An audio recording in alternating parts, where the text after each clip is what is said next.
రాణి కిచెన్కి స్వాగతం. వీడియో రావడానికి చాలా లేట్ అయింది. మరి మళ్ళీ మీరు సెలవుడట్టుతో మీ ముందుకు వస్తున్నాను. మా పెద్దమ్మాయి గృహప్రవేశానికి కొద్దిగా చలివిడి తెచ్చాము మా గృహప్రవేశం నుంచి.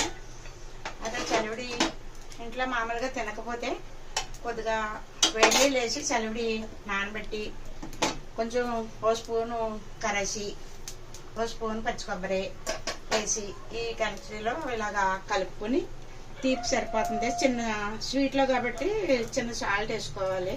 వేసుకుంటే నువ్వుపప్పు కూడా వేసుకోవచ్చు. నెయ్యి వేసాను ఆల్రెడీ. అట్టుగా వేసి తింటే మన పెద్దోళ్ళకైనా పిల్లలకైనా చాలా ఇష్టంగా మనం అలాగా కొద్దిగా నువ్వుపప్పు చల్లుకుంటే చాలా బాగుంటుంది.